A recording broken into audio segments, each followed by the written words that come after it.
Bonjour chers étudiants, aujourd'hui nous parlons sur le thème pronom indéfini. Tout d'abord, qu'est-ce que c'est que le pronom indéfini? En grammaire, un pronom indéfini est une sous-catégorie de pronoms représentant un élément soit de nature textuelle ou phrastique, soit de nature référentielle au caractère incertain, imprécis, vague. Le pronom indéfini sont autre, autrui, certain, chacun, même, nul, on, personne, oui, qui, quiconque, rien, tel, tout, un, etc.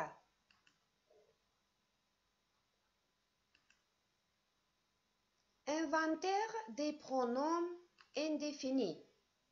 Les pronoms indéfinis se divisent en trois groupes: les formes simples, les locutions et les emprunts à la catégorie des verbes de quantité. Forme simple. Les pronoms indéfinis simples peuvent varier selon le genre et le nombre. Cependant, certains n'existent qu'au singulier, aucun, chacun.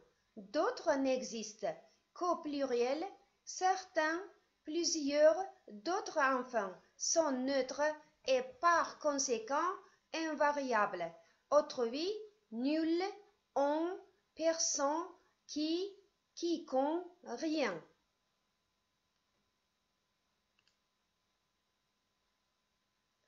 Le pronom aucun. Le pronom indéfini aucun, aucune au féminin, pas de pluriel, est généralement employé dans un contexte négatif. C'est un représentant textuel. Je croyais avoir conservé de vieux livres de classe. Je n'en ai retrouvé aucun. Le pronom aucun a pouvoir antécédent le syntagme nominal de vieux livres de classe. Le pronom d'aucun est un archaïsme signifiant quelques-uns contextes affirmatifs. D'aucun estime qu'il est père. Locution pronominale indéfinie. De nombreuses locutions nominales pronominales ont habituellement valeur de pronom indéfini. Certains sont neutres, d'autres peuvent jouer le rôle de bonheur d'accord. Autre chose, Dieu, c'est, qui, quoi ou lequel. Grand chose, je ne sais combien. La plupart, n'importe qui, quoi ou lequel. On ne sait qui, quoi ou lequel. Peu de choses. Quelque chose. Quelqu'un. Qui de droit. Qui, quoi ou que ce soit. Tout le monde. Exemple. Ce soir, nous mangerons quelque chose de bon. On leur a défendu de parler à qui que ce soit. Tout le monde sait qu'elle est partie.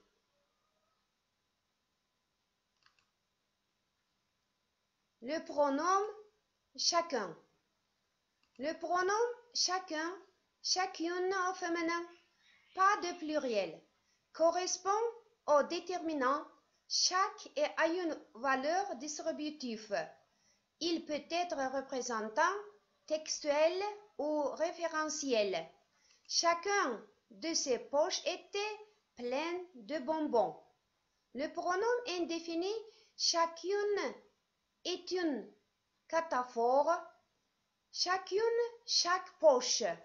C'est le noyau du syntagme pronominal. Chacune de ces poches, sujet du verbe était. Dans ce pays, chacun est libre de faire de ce qu'il veut. Le pronom indéfini chacun signifie ici toute personne habitant dans ce pays. Dans cet emploi, il reste le plus souvent au masculin. Toutefois, dans le registre familier, on peut rencontrer chacune précédée de l'adjectif possessif de la troisième personne du singulier. Ça est généralement accompagné de chacun afin de désigner les personnes d'un couple. Après le travail, chacun retrouvait sa chacune. Le pronom autre. Le pronom indéfini autre, forme épicène, pluriel autre, forme épicène également, est généralement un représentant référentiel. Il s'emploie souvent précédé d'un déterminant défini ou indéfini. Ne me remerciez pas. Un autre en aurait fait tout autant. Je suis allé à l'inauguration. J'y ai rencontré Martin, entre d'autres. Le pronom indéfini autre peut être également un représentant textuel. Dans ce cas, son antécédent peut désigner aussi bien des animaux ou des choses que des personnes. Ce gâteau était savoureux. Donnez-moi un autre. Toutefois, certains grammairiens considèrent qu'il ne s'agit pas ici d'un véritable pronom indéfini, mais d'un adjectif qualificatif nominalisé. Donnez-moi un nouveau gâteau. Le pronom nul. Le pronom indéfini nul, forme neutre, donc pas de pluriel, est généralement employé dans un contexte négatif. Le plus souvent, il est représentant référentiel, neutre, et désigne des personnes.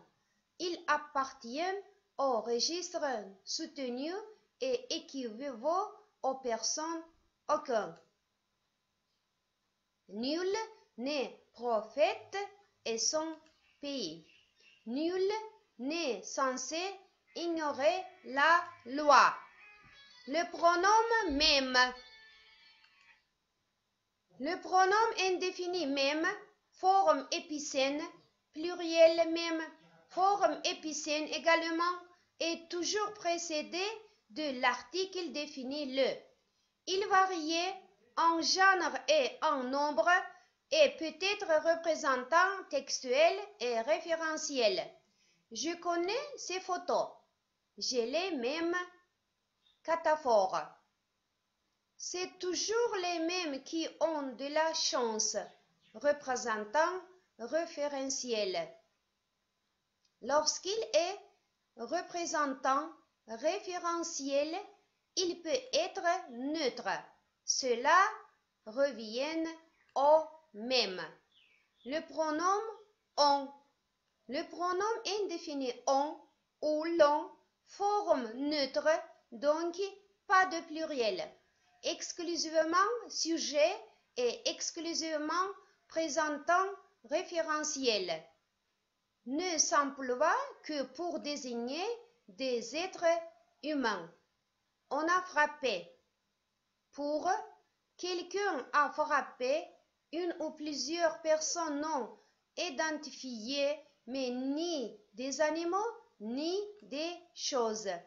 Bien que susceptible de désigner plusieurs individus de sexe masculin ou féminin, il est toujours neutre et toujours à la troisième personne du singulier.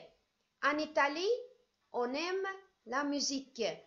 Pour en Italie, tous les hommes et toutes les femmes, n'importe qui aime la musique. Son emploi s'apparente à celui d'un pronom personnel sujet conjoint. Par exemple, il se place couramment à la fin du verbe, à la forme interrogatif direct. Parle-t-on français au Maroc? Il peut avoir une valeur indéterminée ou déterminée.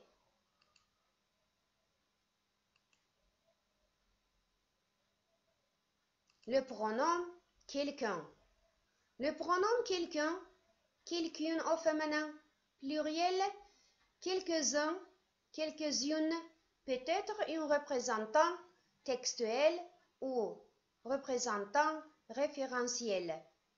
Lorsqu'il est représentant textuel, le pronom est presque toujours au pluriel. Dans cet emploi, il représente un nombre peu important et peut désigner des animés ou des inanimés des deux genres. J'ai acheté des fruits, mais quelques-uns sont verts. Anaphore. Quelques-unes des pêches que j'ai achetées sont vertes. Cataphore. Dans le registre soutenu et littéraire, on utilise parfois le singulier.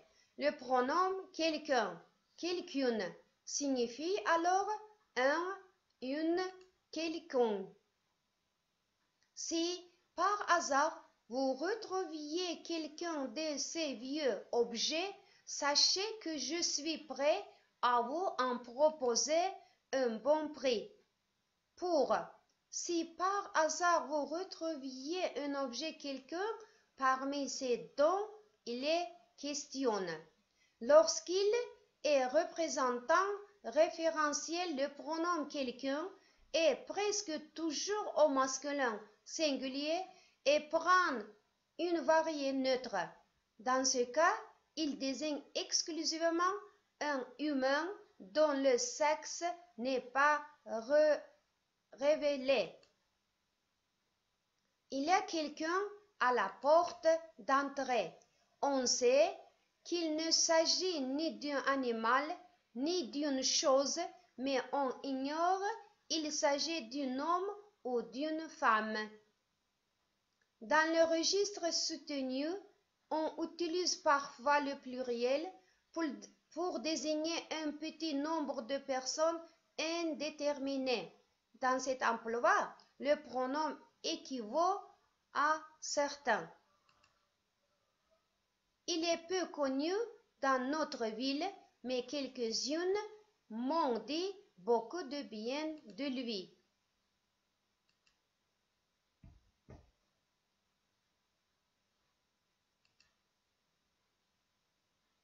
Le pronom tel.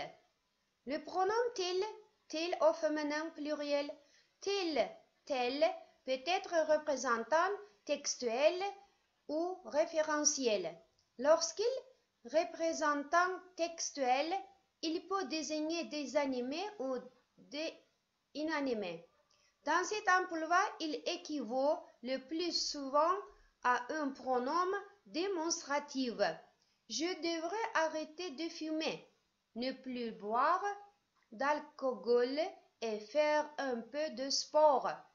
Telles sont les conclusions de mon médecin. Le pronom tel est une anaphore de tout ce qui précédait. Ce sont les conclusions de mon médecin. Lorsqu'il est représentant référentiel, le pronom tel désigne exclusivement des êtres humains dont l'énonciatif ne peut ou ne peut déterminer l'identité. Même si tel ou tel t'a critiqué de manière injuste, évite d'en faire un drame. Dans cet emploi, il est fréquemment précédé de l'article indéfini singulier un, une. Même si un tel t'a critiqué de manière injuste, évite d'en faire un drame. Dans ce cas, il prend la valeur d'un nom propre et l'on écrit fréquemment avec une majuscule. Un tel, un tel, un tel. Lorsqu'il est antécédent d'une proposition subordonnée relative, il ne peut être qu'au singulier. Tel est pris qui croyait prendre. Merci pour votre attention.